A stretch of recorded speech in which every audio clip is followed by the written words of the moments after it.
Hi, I'm Miss Maria from the Meridian Library District. Usually you will find me at the tiny library that's by the South Meridian YMCA and Hillsdale Elementary School in the Hillsdale Park. But today, or you'll find me at the Outreach Department at the Meridian Library District. But today I am presenting one of my favorite programs from home, Kindergarten All-Stars. Kindergarten All-Stars is one of our programs that we have developed that focuses specifically on 4 and 5-year-olds and helping them get ready for kindergarten. It's a program that we designed with kindergarten teachers from West Ada School District, and we love doing it. We've been doing Kindergarten All-Stars for about 2 years, but because of COVID-19, we had to cancel all of our sessions this spring, and possibly we'll see if we can do any this summer. But we still wanted to be able to get these classes to all the parents and guardians of kids that are 4 and 5 years old that are excited to go to kindergarten this coming school year. So we are doing some of these classes online as well. Now, in order to start with Kindergarten All-Stars, we always start with a song. So if you could warm up your hands with me and warm up your feet and shout, "Hooray!" We can begin. If you're happy and you know it, clap your hands. If you're happy and you know it, clap your hands. If you're happy and you know it, then your face will surely show it. If you're happy and you know it, clap your hands. If you're happy and you know it, stomp your feet. If you're happy and you know it, stomp your feet. If you're happy and you know it, then your face will surely show it. If you're happy and you know it, stomp your feet. If you're happy and you know it, shout hooray, hooray! If you're happy and you know it, shout hooray, hooray! If you're happy and you know it, then your face will surely show it. If you're happy and you know it, shout hooray, hooray! Now here comes the hard part. Can you do all 3 of them in a row for the next verse? Can you clap your hands, stomp your feet, and shout hooray? Let's do it. If you're happy and you know it, do all 3. Clap, clap, stomp, stomp, hooray! If you're happy and you know it, do all 3. Clap, clap, stomp, stomp, hooray! If you're happy and you know it, then your face will surely show it. If you're happy and you know it, do all 3. Clap, clap, stomp, stomp, hooray! I am so glad you were able to join me for Kindergarten All-Stars today. I would like to get to know your name, and so I'm going to play a game called Heckity Peckity Bumblebee. Now, with Heckity Peckity Bumblebee, someone says, "Heckity Peckity Bumblebee, won't you share your name with me?" Then a person takes a turn saying their name. Then we all say it as a group. Then we clap it as a group. And we clap on our laps as a group. And we whisper the name as a group. And we shout the name as a group. Now, I'm going to go first to demonstrate. Heckity Peckity Bumblebee, won't you say your name for me? Miss Maria. Let's say it, Miss Maria. Let's clap it, Miss Maria. On your lap, Miss Maria. With a whisper, Miss Maria. With a shout, Miss Maria. Now it's your turn. Ready? Okay. Heckity Peckity Bumblebee, won't you share your name with me? Your name.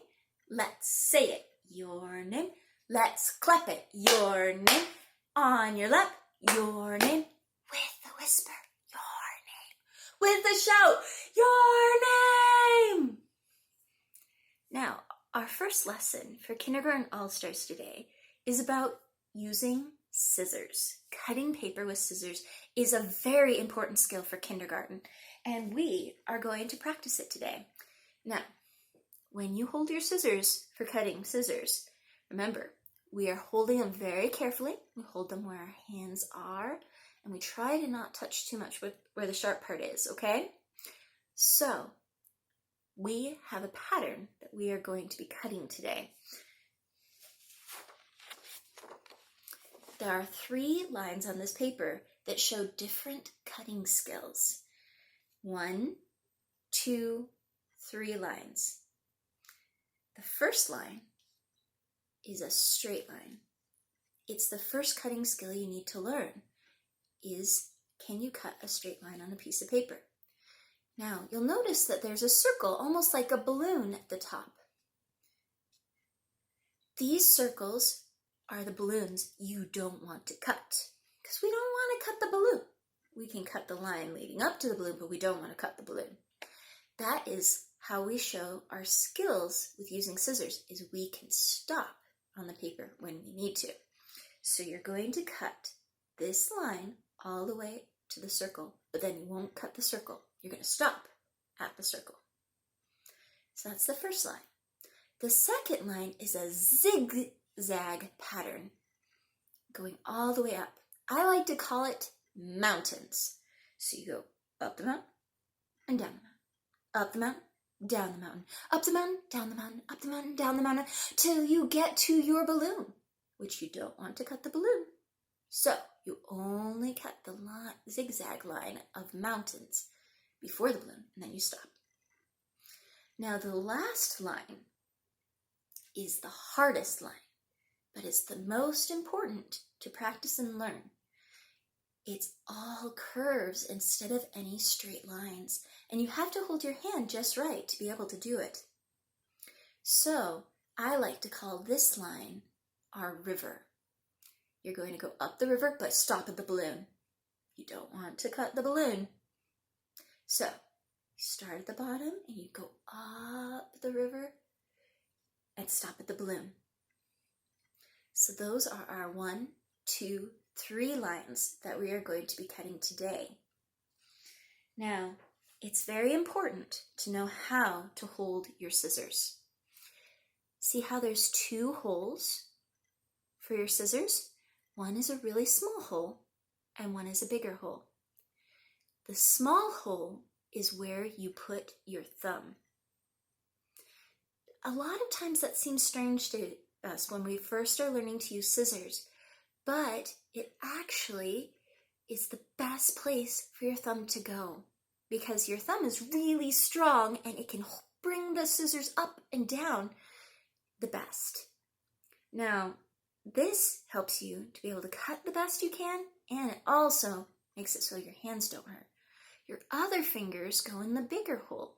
So remember, your thumb is in the small hole and your other fingers are in the big hole. Now practice. Can you make it go up and down, up and down? Now see, I'm not letting this sharp point, I'm not pointing it towards me, and I'm not pointing it towards anyone else. I'm being very safe, because scissors, we are very safe with scissors. We don't want anyone to get hurt, especially we don't want to hurt ourselves or anyone in our family or friends.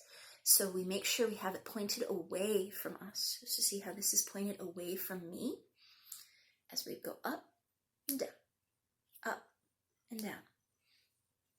Now, when cutting the line, I'm going to make sure the scissors are pointed away from me as I start the first one. Now remember, I'm not going to cut the balloon. I'm going to cut along the line until the balloon. Now I'm holding the paper in this hand as I cut along the line. I hold the paper steady. And see, I don't cut the balloon. I stopped right at the balloon. But look, it's a straight line. All right, now here comes the zigzag pattern. And it's going to take a little bit differently. I angle my paper a little differently, but I still hold it in my hands. So see, and then I move my scissors in my hand, my paper, and I cut along this zigzag pattern. Oh, I just went up the mountain. Now I'm going down the mountain. I went up the mountain. And now I turn it to go down the mountain. Now I want to talk to parents a little bit. A lot of times when I'm working with parents at Kindergarten All-Stars, they'll say that they're really nervous to have their children start using scissors at home. And I always tell them, I understand, because it can be kind of scary the first couple times someone uses scissors. But imagine how much nicer it is for them to learn one-on-one with you than it is for them to be in a classroom of 20 to 25 students learning at the same time as all those other students. It's much safer if you teach them at home with just you as you practice learning how to use scissors and hold them right. Because a lot of times when we're first learning how to use scissors, we don't hold them correctly. So if they have you to help them, it makes your child even more ready for kindergarten. Now, back to the kids. The river is the hardest one to cut. So you're going to definitely hold it. Now, one of the things to know about the river is you actually move the paper and the scissors while you're bringing them down. So you're going to cut up the river and do it carefully, trying to cut along the lines as much as you can, moving the paper and the scissors as you go up so you can get it just right. It takes practice to get really good at cutting mountains and rivers. But that's all the more reason you need to do it so that you can get really good at cutting lines that are both mountain shapes and river shapes. And then eventually you'll be able to cut circles and all sorts of things because you are going to be amazing at cutting with scissors. See? Stopping at the balloon each time. So you have your straight line, your zigzag or your mountains, and your line of curves or your river. Now, for practice, sometimes you can't always have a nice clean sheet of paper like I did. So I am going to give you a challenge. A lot of times in the mail, we get junk mail. If you can cut out your junk mail, there's lots of squares and rectangles. There's triangles, there's circles, all sorts of things. Practice cutting out on junk mail and see how much you can improve. Because fine motor skills, like cutting with scissors, writing, coloring, and drawing, they have to just be learned. You have to teach your hands how to work well so that you can be ready for kindergarten. Now, if you don't have scissors at home, another thing you can do to practice your fine motor skills that is similar to scissors is you can rip along the lines. So, if you rip along these lines, can you do it and still say on the line? It's harder than you'd think. I'm a left-hander, and when I was a kid, people would hand me scissors that were not like these scissors, that were not designed for both hands. They would hand me right-handed scissors and then wonder why I couldn't cut with them. I became really good. I learned how to be really good at ripping paper and following the lines. It's a good skill for fine motor skills as well. Now, I would love to see all the things that you're cutting, and I would love to see all of the shapes you may make out of junk mail or different kinds of paper that you have around your house. It would be so awesome to see circles and triangles and squares and rectangles, maybe even a heart or a star if you're really going to do some extreme shapes. If you could show me pictures of your paper that you did or of the different shapes that you cut out, I would love to see them. Share them with me and with the Meridian Library on our social media at Meridian Library. Thank you so much for joining me today, and see you next time. Bye.